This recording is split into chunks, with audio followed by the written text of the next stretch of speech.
Absolutely.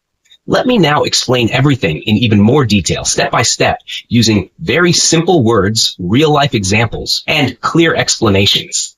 Like I'm teaching someone completely new to this. We'll build your understanding layer by layer.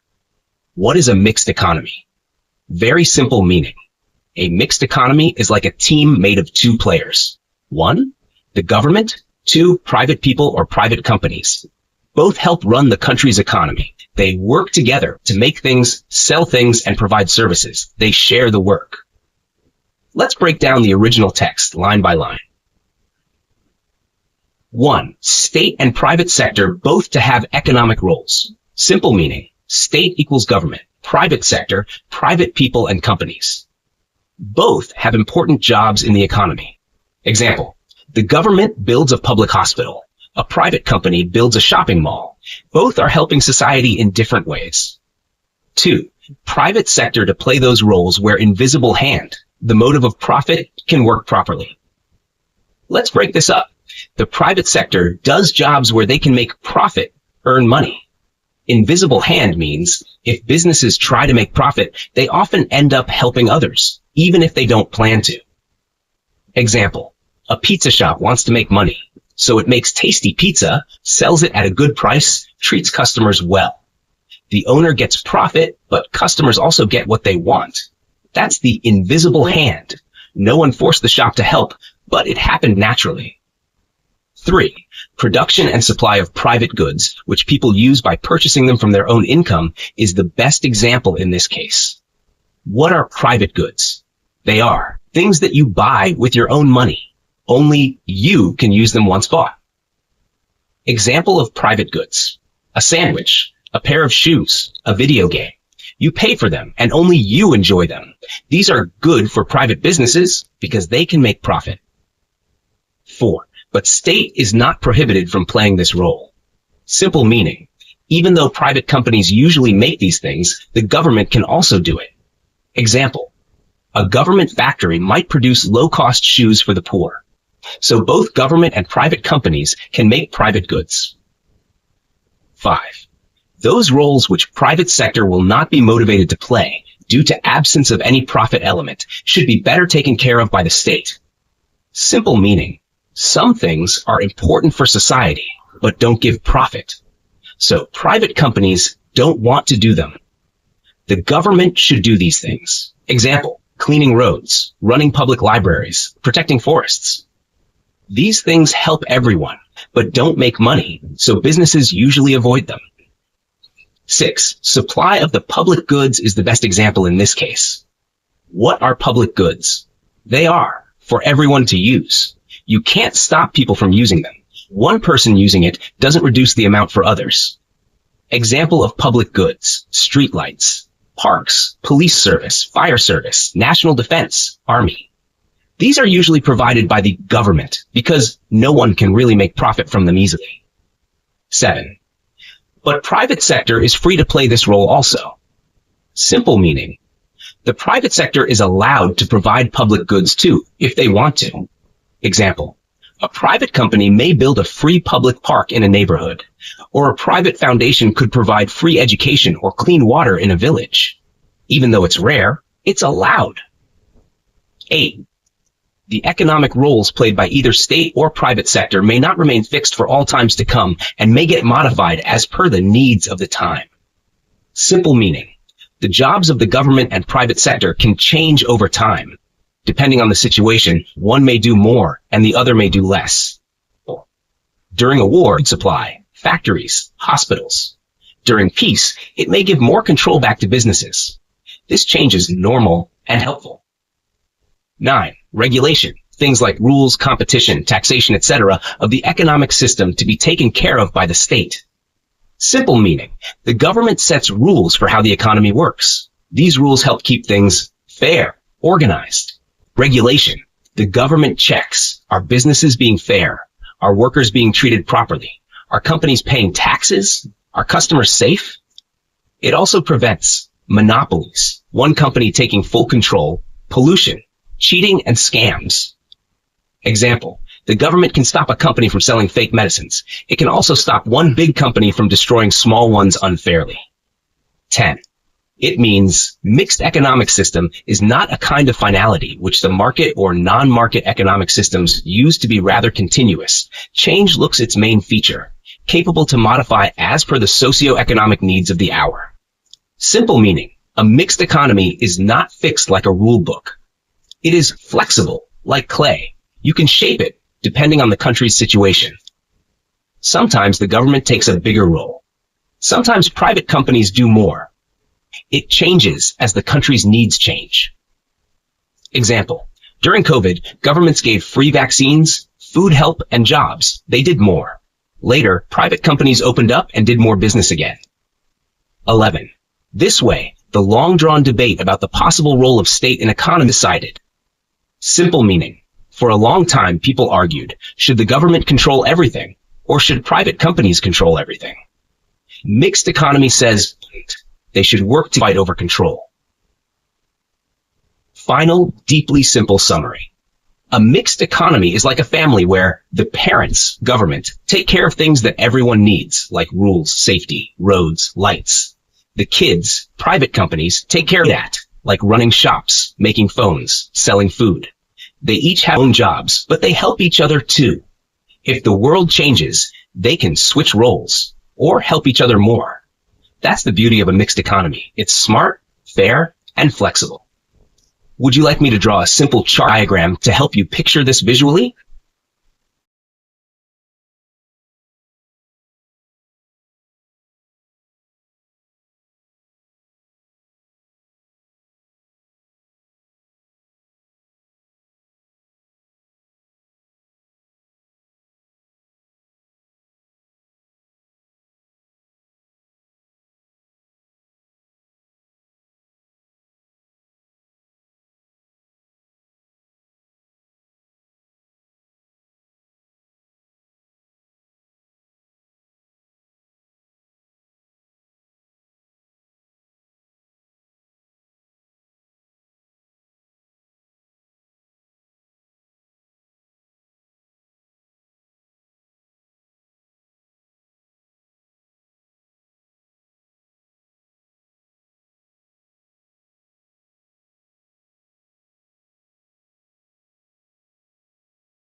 Of course. Let's now go deeper into this explanation in very simple, step-by-step, clear language, like I'm teaching someone completely new to economics. You'll get every detail in the easiest way possible, with lots of examples and slow, thoughtful explanations. Topic: distribution systems in economic models. First, what is distribution? Distribution means, how do people get things they need to live? Examples of things: food, clothes, electricity, medicine, school, water, housing.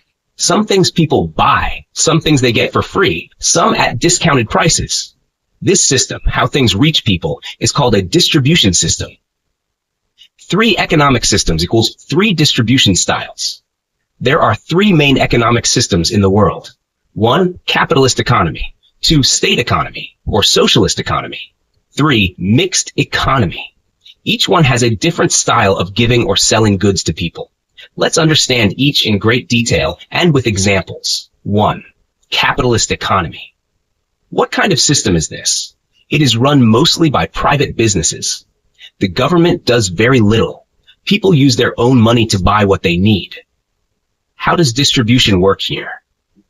Goods and services are given to people through the market. This means shops sell things. People buy things from shops or companies. Prices are set based on supply and demand, not fixed by the government. Real-life examples: USA, Canada, Australia, to a large extent. Example in real life: you go to a store to buy bread. The bakery sells it for $2. You pay, take the bread, and go home. Nobody is giving you anything for free. You get what you pay for. If you don't have money, you can't buy it. That's how capitalist distribution works. 2. State economy, also called socialist or communist. What kind of system is this? The government controls almost everything. No private businesses, or very few. The state decides what to produce, how much, and who gets it. How does distribution work here? Goods and services are not sold in the market. Instead, the government gives them directly to the people, often for free or at a fixed price, same for everyone. No private selling and buying. Real-life examples: North Korea today, Soviet Union in the past, Maoist China in the past. Example in real life: let's say the government has a list of families. Every family gets 5 kilograms rice, 2 bars of soap, 1 bottle of cooking oil. They don't go to a shop and buy it. They get it from a government center, like a ration center. No price changes, no competition, no market. If the rice is finished, you have to wait for next month. 3. Mixed economy. What kind of system is this? It's a mix of capitalism and socialism. Some things are controlled by private companies. Some things are provided by the government. The government helps poor people while also allowing free markets. How does distribution work here? There are 2 ways people get goods. 1, from the market, like in capitalism, with their money. From the government, like in socialism, free or cheap. Real-life examples: India, France, Brazil, South Africa. Real-life example: you live in India. You buy clothes from a mall. That's the market. You get cheap rice or wheat from a government ration shop. That's state help. You go to a free government hospital. But you also can choose to go to a private hospital and pay more. So in a mixed economy, you get the best of both worlds. What's a subsidy? This word came up in the explanation. Let's make it clear. Subsidy, when the government pays part of the price for you so that you pay less. Example: a gas cylinder costs $1,000. The government gives a $300 subsidy. You only pay $700. So the gas company still gets $1,000, $700 from you, $300 from government. This helps poor people afford things. Summary. So far, economic system. Who gives the goods? How do people get them? Price is set by. This helps capitalist, private companies, buy from market, supply and demand, state economy, government, given free fixed price, government, mixed economy. Both government and market. Some things bought, some given. Both. Last part of the passage. Changing times and new ideas. The passage says, though we see a kind of consensus emerging in favor of the mixed economic system, the future had much in store, influenced by ideologies. Simple meaning. Most countries like the idea of a mixed economy, but the story didn't stop there. Over time, new ideas came, like liberalism, globalization, neoliberalism, etc. These ideas changed how economies worked, even in mixed systems. These ideas are called ideologies, big ways of thinking about how the economy should be run. Some of these ideas had a strong impact on countries around the world and are still affecting us today. Would you like to learn next what those ideologies were, like liberalism, socialism, globalization, etc.? Or should I draw another diagram to help you picture these three systems? Let me know. Great. Let's now go step by step and explain the main ideologies that later influenced the mixed economy in the simplest and most detailed way, like you're learning it for the very first time. Big ideas, ideologies that shaped the economy. These are ways of thinking about how a country should run its economy. Who should control money, businesses, and goods? How much freedom people and companies should have? How much the government should help the poor? We'll now look at the major ideologies, one by one. Socialism. Simple idea. The government should control most of the economy so that everyone is treated fairly. Key points. The goal is equality. No super rich, no super poor. The government owns big businesses like electricity, railways, steel. Wealth is shared more equally among the people. Basic needs like education, healthcare, food are given for free or very cheap. Real-life example. In a socialist country, the government may own all the hospitals and make healthcare free for everyone.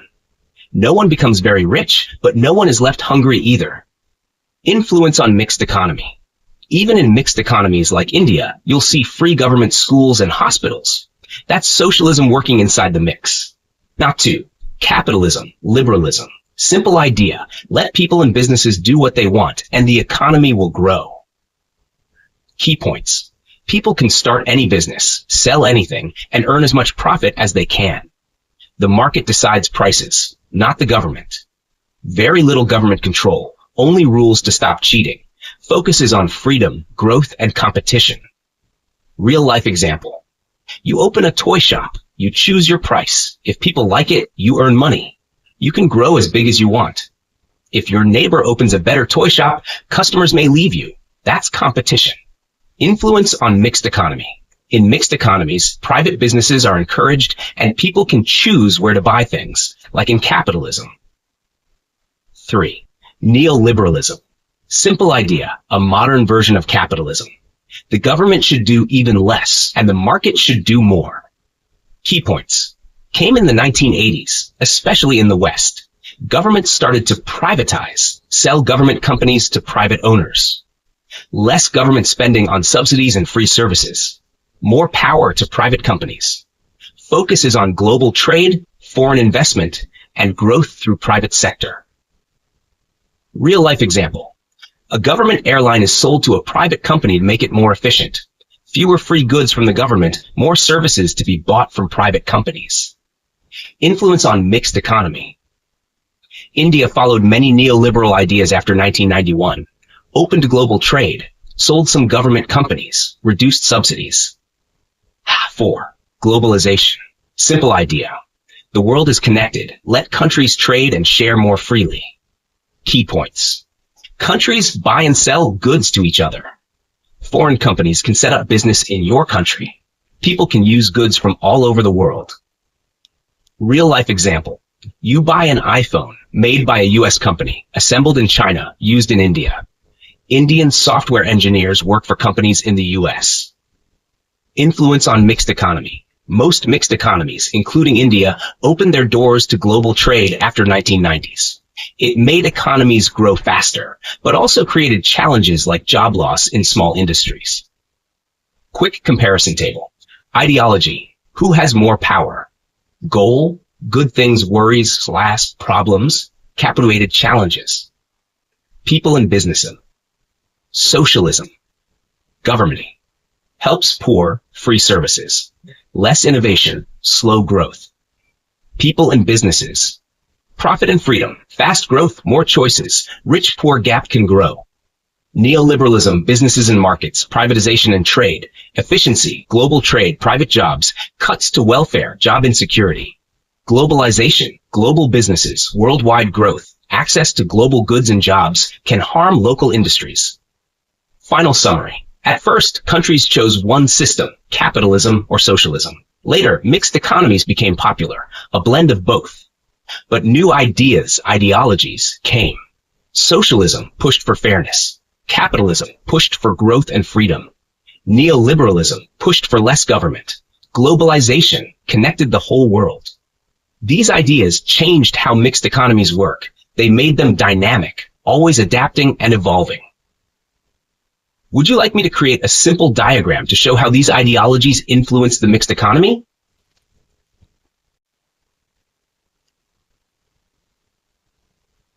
Great.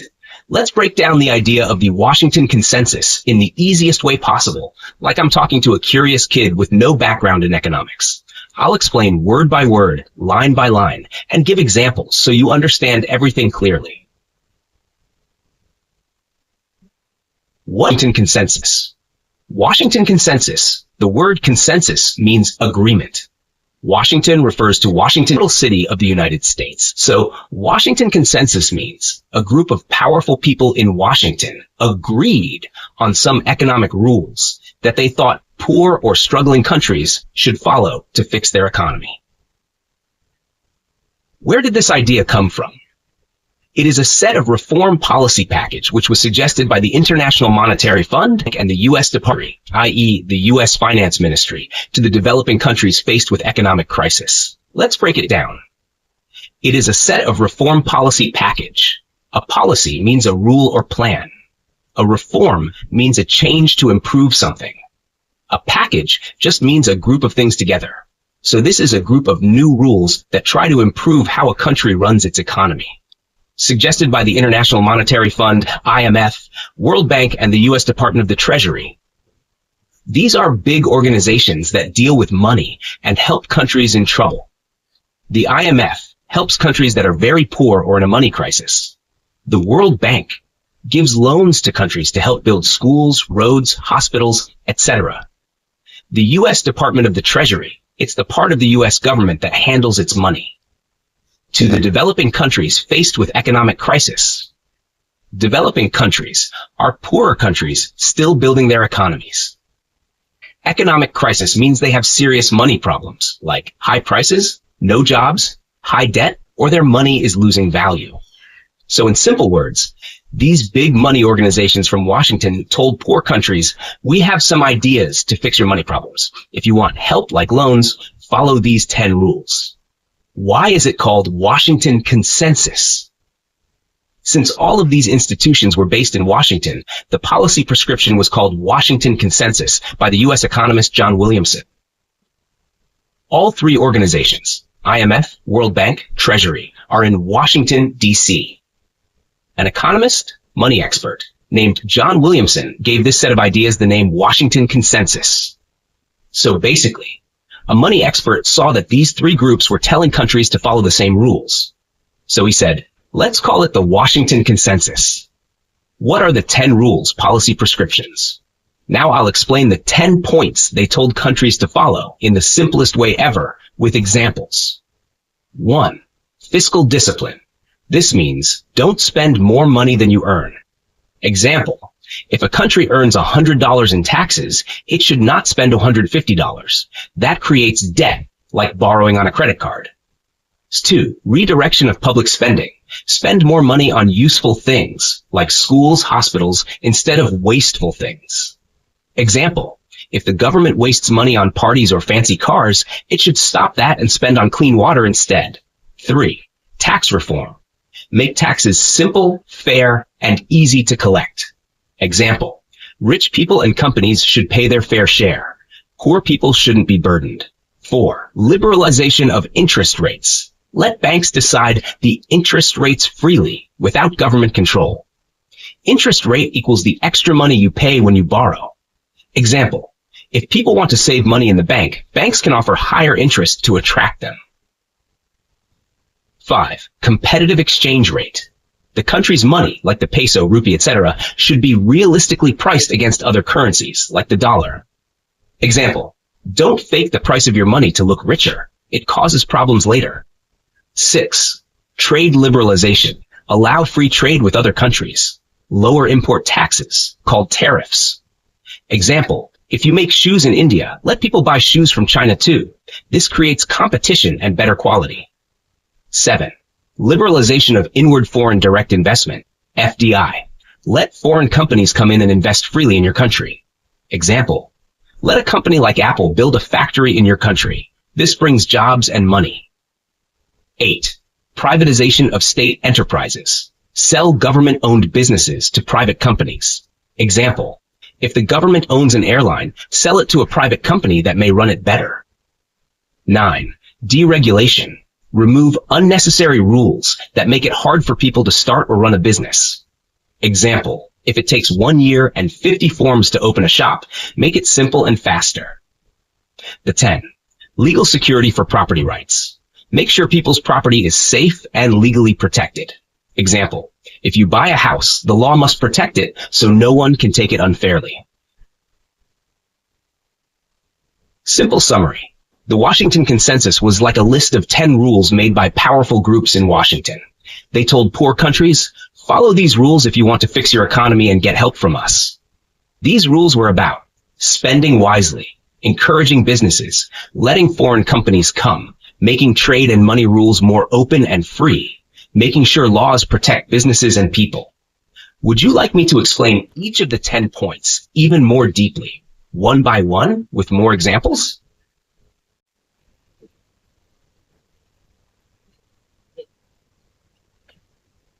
Let's now go even deeper and simpler and explain everything line by line with extra detail, examples, and clear meanings, just like the world's best teacher explaining to someone completely new to economics. Washington Consensus, full, deep, and simple explanation. I, fiscal discipline. Big idea. Don't spend more money than the government earns. What this means? A country earns money mostly from taxes. A country spends money on roads, schools, salaries, etc. If the government spends more than it earns, it borrows money, gets into debt. Why this is a problem? Just like a person who keeps buying things on a credit card but never pays it back. One day, you can't borrow anymore, and things crash. Simple example. You earn $100 a month, but you spend $150 a month. You borrow the extra $50 each time. Soon, you owe a huge amount. You're stuck. So fiscal discipline says, stop the overspending. Only spend what you can afford. Be responsible. Redirecting public spending toward key areas.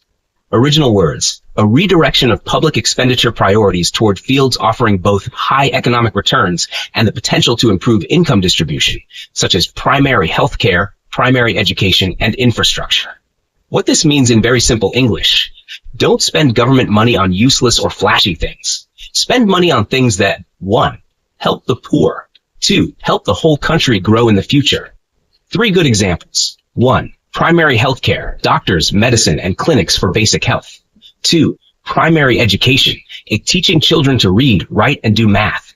3. Infrastructure, roads, bridges, electricity, clean water, things everyone needs. Why this is good? Healthy, educated people can work and earn.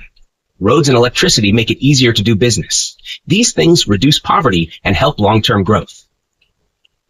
Tax reform, lower marginal rates, broaden the tax base. Big words explained. Tax reform, change the tax system to make it better. Marginal rates, the tax on each extra dollar you earn.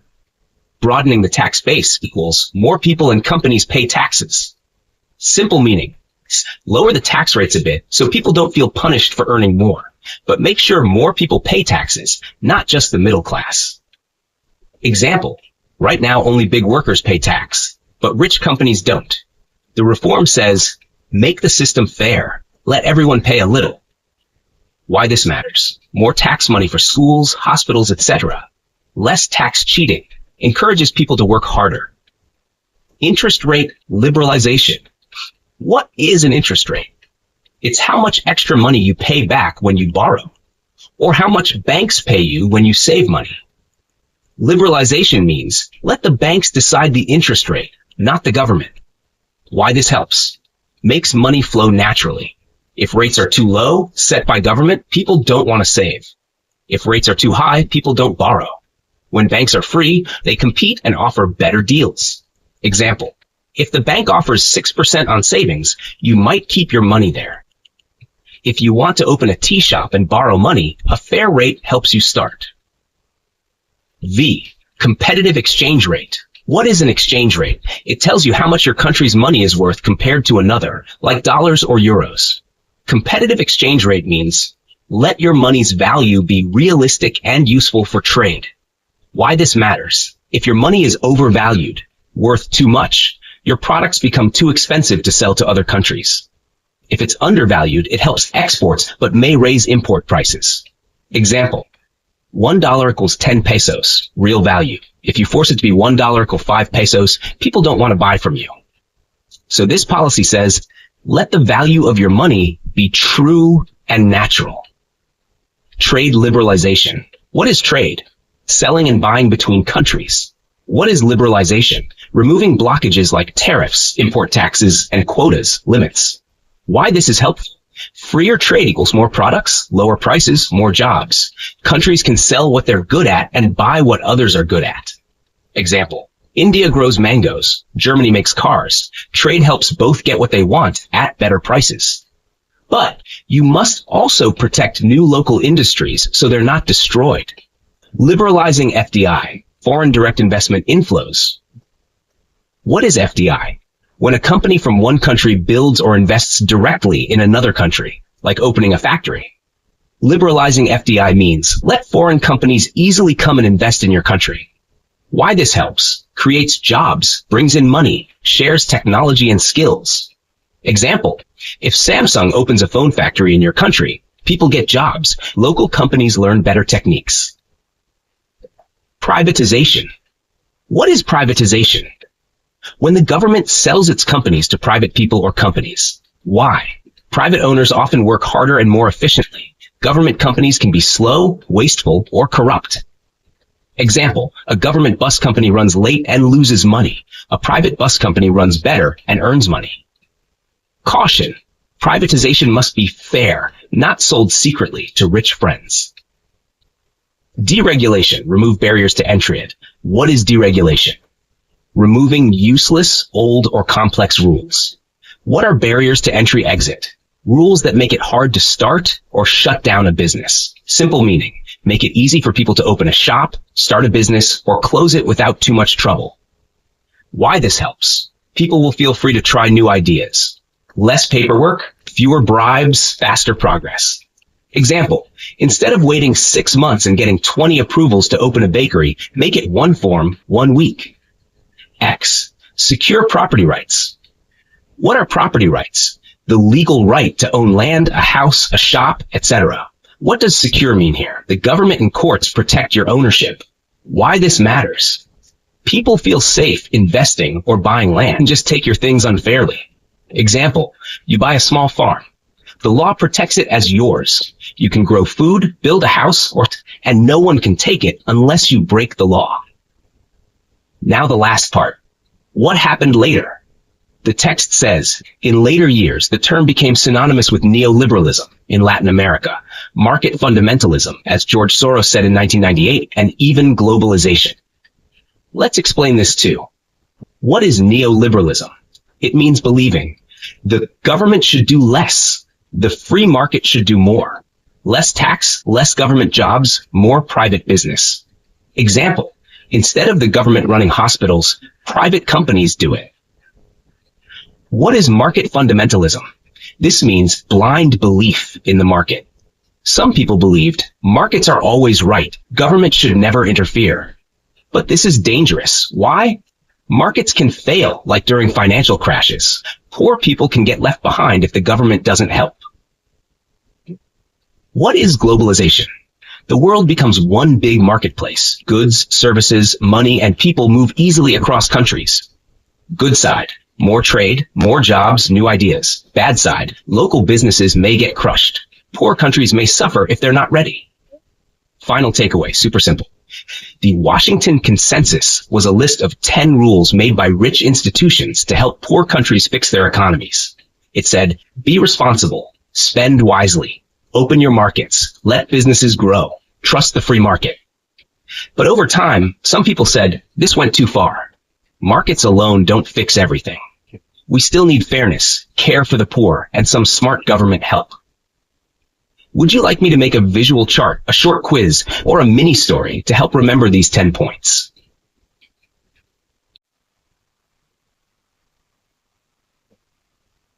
Absolutely. Let's go even deeper with super clear step-by-step teaching, like you're learning this for the first time ever. I'll explain every sentence and idea in the easiest words with real-life examples and extra details to make it crystal clear. Full in-depth, simple explanation of the passage. 1. But the reality has been different. What this means, people thought the Washington Consensus was a new idea created by John Williamson. But actually, these ideas were already being used by big organizations like IMF, International Monetary Fund, World Bank, and U.S. Treasury, like America's Finance Department. Time. This happened mostly during the 1980s and early 1990s. Easy example. Imagine a school gives a set of rules to fix a classroom, but the teacher was already using those same rules even before the school said anything. That's what happened here. The rules weren't new. They were already being used. 2. The prescription was originally intended to address the real problems occurring in Latin America at the time. What this means, these policies, the prescription equals like medicine, were made to fix real, serious economic problems in Latin America. What kind of problems? Very high inflation. Prices were rising every day. Too much borrowing. Governments couldn't repay loans. Low growth. Businesses weren't growing. Jobs were few. Poor people were suffering. Easy example. It's like someone with a fever, cough, and no energy. They're sick and need medicine. 3. And their use later to handle a wide array of other situations has been criticized even by original proponents of the policies. What this means, later on, the same 10 policy ideas were used in many other countries, even if those countries had different problems. Even the people who originally liked the policies, like doctors who created the medicine, said, wait, you can't use the same medicine for every patient. Easy example, giving cough syrup to someone with a stomachache. The syrup helped one person, but hurts another. 4. The name of the Washington Consensus has often been mentioned as being somewhat unfortunate, especially by its creator. What this means, the name Washington Consensus was not a good choice. Even the man who named it, John Williamson, says so. Why? Because people thought it meant these were orders from Washington, D.C., the capital of the USA, not suggestions, but commands from America. 5. John Williamson says that audiences the world over seem to believe that this signifies a set of neoliberal policies. Let's break it down. Audiences the world over, people in many countries, signifies a set of neoliberal policies. They think these are very free market rules. Cut government help, sell public services, let private companies run everything. People thought these rules were forced on poor countries. They led to more suffering, job loss, and inequality. 6. Imposed on hapless countries by the Washington-based international financial institutions. What this means, people believed that the IMF, World Bank, and U.S. Treasury, all in Washington, were pushing these rules on weak, poor countries who had no choice but to follow, or they wouldn't get loans. Easy example. Imagine someone saying, take this medicine, or we won't help you at all. That's how poor countries felt. 7. And have led them to crisis and misery. There are people who cannot utter the term without foaming at the mouth. What this means, some people were so angry and hurt by the effects of these policies, they hated the term Washington Consensus, blamed it for causing job losses, poverty, and suffering. Foaming at the mouth is a funny way to say. They get very, very angry. 8. He further adds that many people feel it gives the impression that the points represent rules imposed on developing nations by the United States. What this means, the name Washington Consensus makes people feel like these were rules from America being forced on developing poor countries, even if those countries didn't want to follow them. Instead, Williamson always felt that the prescription represented a consensus precisely because they were so universal. What this means, John Williamson, who created the term, says, "No, that's not what I meant. These policies were not forced. They were agreed upon by many smart people, economists, and leaders all over the world." Consensus means agreement, like a group of doctors saying, "Yes, this treatment makes sense." Not 10. Many proponents of the plan do not feel that it represents the hardline neoliberal agenda. What this means, supporters of the Washington Consensus say, this is not an extreme plan. It's not about letting big companies control everything. It's just about fixing broken economies. 11. They instead present it as a relatively conservative assessment of what policies can help bring a country to economic stability. What this means, supporters say, these 10 rules are just basic, safe, careful ideas. They're like saying, spend less than you earn, don't waste money, fix the roads, make taxes fair. They believe these policies can help a country stop chaos in the economy, become stable like a car running smoothly again. Final super simple summary, like a story. Long ago, Latin American countries were sick. Their economies were in trouble. Rich groups like IMF and World Bank gave them 10 economic rules to fix things. Later, these same rules were used everywhere, even where they didn't fit. People began to feel the rules were forced on them. They helped the rich and hurt the poor. They were part of neoliberalism, letting companies rule, cutting public help.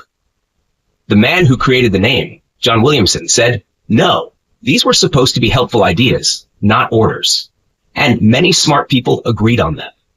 But still today, many people don't like the name Washington Consensus because it reminds them of pain, pressure, and power from the outside.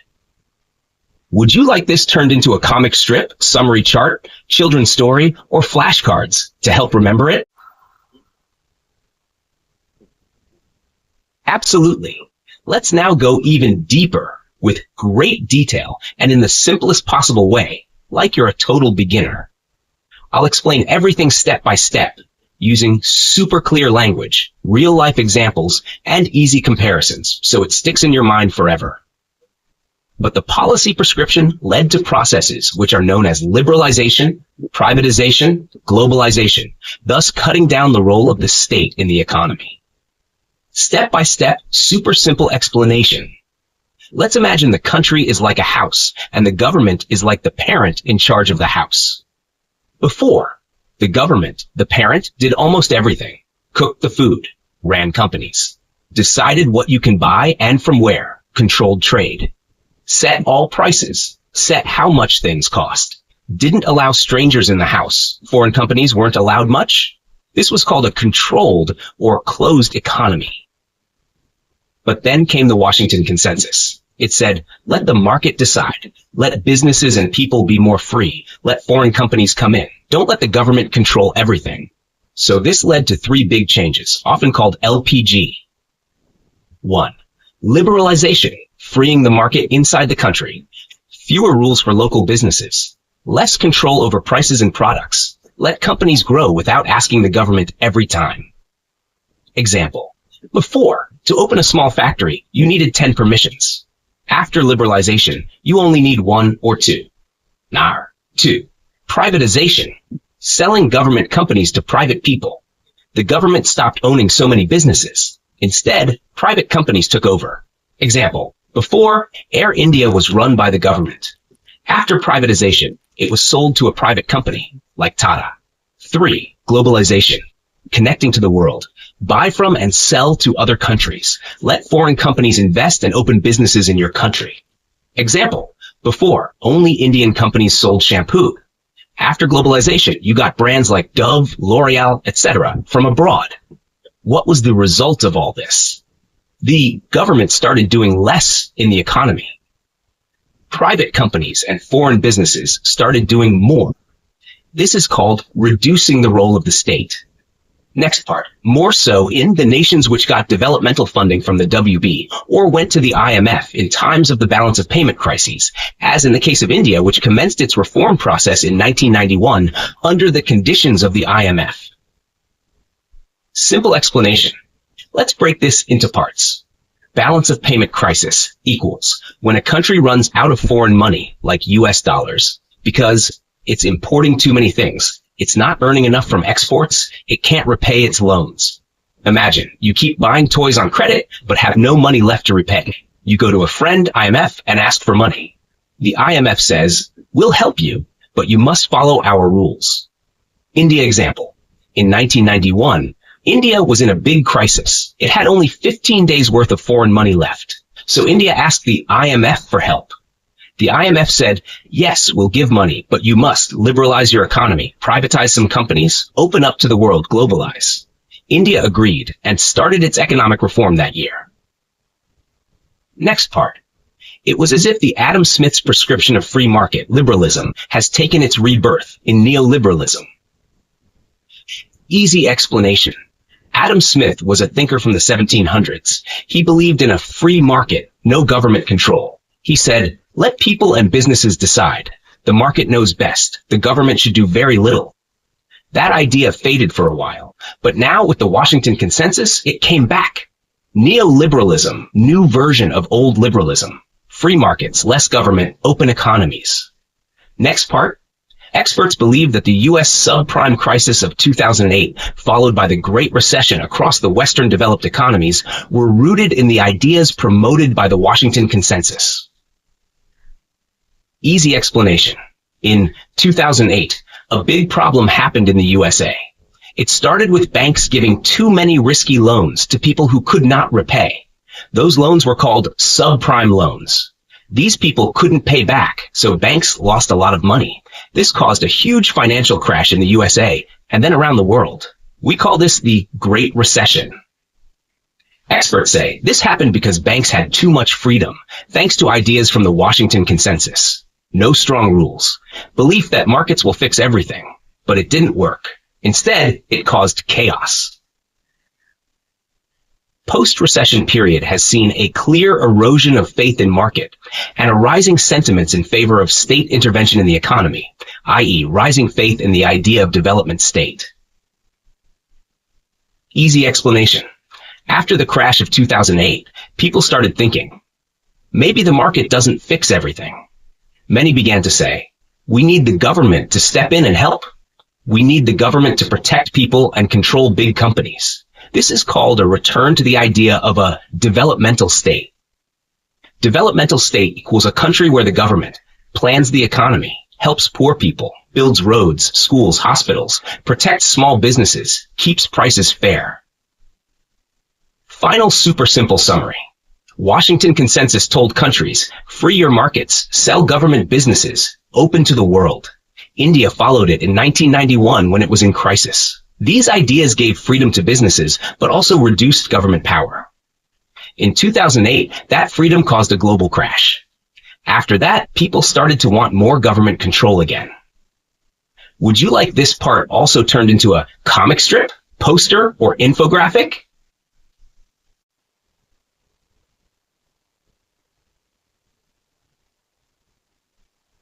Absolutely. Let's now go more in depth into each part of the Beijing Consensus, but still in the most simple and clear way, with more examples and details, like teaching a smart, curious kid with no background in economics. We'll go line by line again, but this time even deeper. What is the Beijing Consensus? Let's start with the name. Beijing, capital of China. Consensus, agreement or way of thinking. So, Beijing Consensus means China's own way of growing its economy, different from the American way. Why was it needed? From the 1970s to 2000s, many poor countries were told to follow something called the Washington Consensus. We'll cover that later. But China said, wait, that method doesn't always work for everyone. Let's try our own way. So, China made its own path. That path became known as the Beijing Consensus. A new way for developing countries to grow rich without copying the West completely. Who created the term? In 2004, a man named Joshua Cooper Ramo, a Western writer and thinker, looked at how China was growing fast without following America's rules. He gave this way a name, Beijing Consensus. He said, hey world, look, China's method is different. and it's working. Where did China's new path begin? It all started in 1976 when Mao Zedong, China's old leader, died. After him, a new leader came, Deng Xiaoping. Now Deng changed everything. Deng said, let's stop being poor. Let's grow rich. It doesn't matter if we use Chinese or foreign ideas, we'll use whatever works. His famous quote was, it doesn't matter if a cat is black or white, as long as it catches mice. This meant, we don't care where the idea comes from. If it helps people, we'll use it. How is this different from America's way? Washington Consensus? Washington Consensus. Set American way. Let the free market decide everything. Cut government help to the poor. Open borders to free trade fast. Privatize government businesses. Sell them to private people. But China did not follow this fully. Instead, China said, we'll test ideas slowly. We'll keep control over some parts. We'll only take foreign ideas that help us. We'll try to make most people benefit, not just the rich. This became the Beijing Consensus. The 3 pillars of the Beijing Consensus. Let's now go into very deep detail on the 3 big ideas, pillars of the Beijing Consensus. Pillar 1. Constant experimentation and innovation. It tries new ideas like a scientist doing experiments. It does small tests first. If something works, China keeps doing it. If it fails, China stops or changes it. Why is this smart? It means less risk and more learning. Example. China didn't open all cities to foreign businesses at once. Instead, it created special economic zones, SEZ, in just a few places like Shenzhen. In these zones, it allowed foreign companies to come in, lower taxes, easier rules. When these zones became super successful, China copied the idea in other cities. More examples. Tried giving farmers more freedom to sell crops. It worked, so they expanded it. Let some areas try capitalism before the rest. So this pillar means, don't change everything at once. Try new things in small areas, see what works, and then grow it. Pillar 2. Peaceful distributive growth with gradual reforms. Let's break that down. Peaceful, no big chaos, no fighting, no shock changes. Distributive growth. Try to share wealth so more people benefit, not just the rich. Gradual reforms. Make slow, step-by-step changes, fast and sudden ones. Why is this important? Many poor countries followed the American way and cut government support quickly. That made people lose jobs, prices go up suddenly, poor people suffer. But China said, let's go slowly. Let's not hurt the people while changing things. Example, instead of ending all farming support in one day, they let farmers slowly sell their own food, make money, and help. Instead of selling all government companies right away, they kept control over some big, important industries, like power and oil. So this pillar means grow slowly, share the growth, and don't hurt people while reforming. Pillar 3, self-determination and inclusion of selective foreign ideas. Let's understand this piece by piece. Self-determination. We choose our own path. We won't let others boss us around. Inclusion of selective foreign ideas. We will look at foreign outside ideas, but only use the ones that help us. We don't copy everything blindly. Example. China used foreign companies like Apple or Toyota, but made rules. They had to partner with Chinese companies. They had to share technology with China. China used global trade, but kept strong rules on what it would allow in. China didn't allow full free speech or democracy like the West. It said, we'll decide our own system. Our needs are different. So this pillar means China controls its own future and picks only the foreign ideas that help it grow. No blind copying. Why is the Beijing Consensus important for other countries? Many developing countries in Africa, Asia, and Latin America saw this and said, maybe we don't have to follow the Western model. Maybe we can grow like China, in our own way, using local ideas, and at our own speed. Summary. In super simple words, China made its own path to grow rich, called the Beijing Consensus. It is not like the American model. It is built on 3 big ideas. 1. Try new things slowly, like experiments. Keep what works. 2. Grow carefully. Help many people, and don't hurt the poor. 3. Make your own rules, and only use foreign ideas that help. Would you like me to now explain the Washington Consensus in the same very clear, deep, and simple way so you can compare models side by side?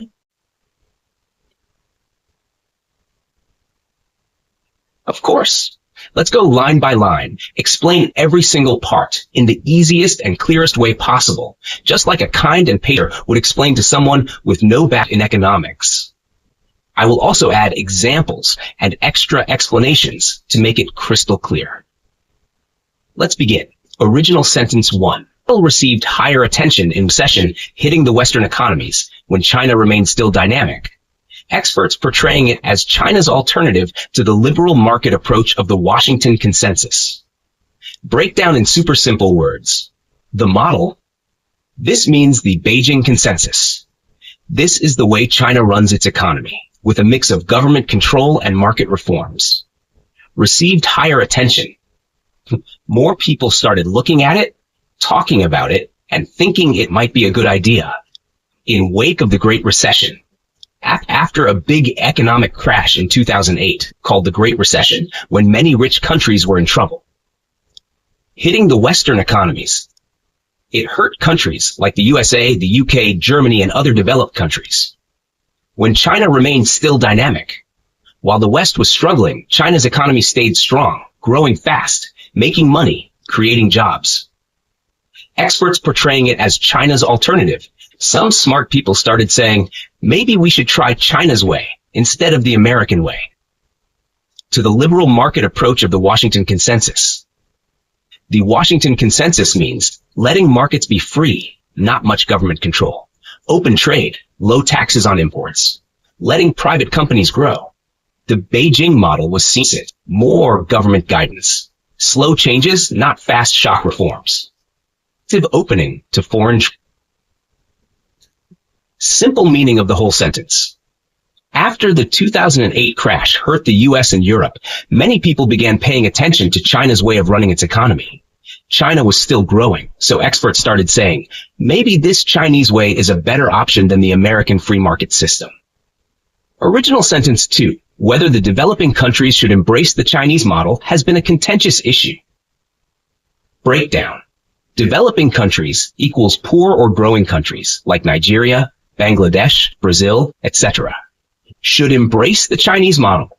Should they copy or follow China's method? Contentious issue. People disagree about this. Some say yes, some say no. Simple meaning. Some people think poor countries should copy China's way. Others disagree. So this is a big argument. Original sentence 3. Experts believe that the things which worked for China may not work for others, looking at the heterogeneity of Chinese performance. Breakdown. Things which worked for China. What made China successful, like government planning, export-led growth, controlled reforms, may not work for others. Might not help other countries the same way. Heterogeneity of Chinese performance. Heterogeneity means difference. So, even within China, not everything was the same. Some regions, like Shanghai, grew fast. Others, rural areas, were still poor. Simple meaning, experts say China's methods worked for China, but they might not work for other countries. Even inside China, things didn't work equally well everywhere. Example, China has rich coastal cities like Guangzhou, poor western regions like Tibet or Gansu. So even in one country, success was uneven. That's why copying China blindly might not work for others. Again, in wake of the rise of China, experts almost declared the death of market and rise of state-led growth. Rather, such hurried conclusions might be misplaced because China's best economic performance came when market was the dominant force. Breakdown part by part. In wake of the rise of China, after China started doing really well, experts almost declared. Some experts said something big and bold. Death of market. They said, free markets are no longer the best way to grow. Rise of state-led growth? They believed the government should now lead the economy, like in China. Hurried conclusions might be misplaced. Those ideas were too quick and maybe not correct. China's best economic performance came when market was the dominant force. When China allowed businesses, trade, and competition, free market ideas, it grew the most. Simple meaning. Some people said, free markets are over. Government-led growth is better now, like China does. But that's not fully true. China did best when it allowed markets and businesses to grow freely. Example. In the 1980s and 90s, Deng Xiaoping opened up trade zones. Let people start their own businesses, cut down strict government rules. That's when China's growth exploded.